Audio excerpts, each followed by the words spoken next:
सबसे पहली चीज़ जो है, जो शिकायत भी आती है, वो आती रही है कि जो लोगों को पेमेंट्स होती हैं उसमें प्रॉब्लम्स आती हैं, लाइनें बनती हैं, कतारें लगती हैं,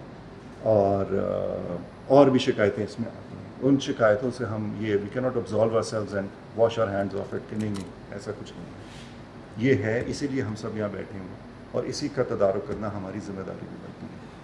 तो इस कॉन्टेक्स्ट में नया पेमेंट मॉडल एक इंट्रोड्यूस किया गया है, जिसके ज़रिए जो सबसे बड़ी सेविंग आई है वो ये है कि ऑलमोस्ट 50% रिड्यूस हो गया है जो बैंक चार्जेस हुआ करते हैं।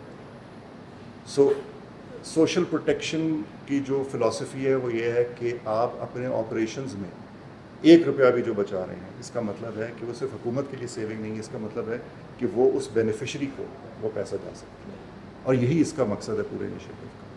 इसी तरीके से ये तकरीबन एस्टिमेटेड है कि 2 अरब रुपए की सेविंग हो जाएगी।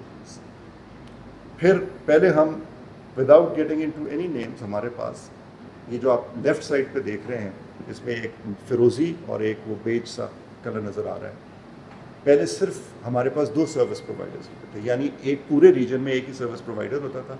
हम उसके आगे हमारे पास इख्तियार नहीं था कि हम उसे चेंज कर सकते हैं या उसके ख़िलाफ़ कोई एक्शन ले लेंगे, क्योंकि वो पूरे में एक ही हुआ करता था। अब नया जो पेमेंट मॉडल इंट्रोड्यूस कराया जा रहा है, as we speak this is being introduced, उसके तहत इस वक्त इदारे के पास ये इख्तियार होगा कि नॉन परफॉर्मिंग सर्विस प्रोवाइडर को वो हटा सके।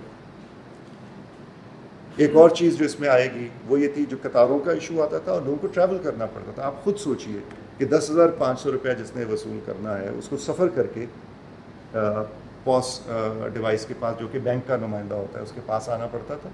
वो वहाँ आता है, वो खातून तशरीफ़ लाती है वहाँ, और उसके बाद अगर डिवाइस स्लो है, कनेक्टिविटी इशू है, कोई भी इशू है, उसे वापस जाना पड़ेगा। वो अपनी दिहाड़ी भी लूज़ करेगी, उसको सफ़र का भी एक्सपेंडिचर करना पड़ेगा।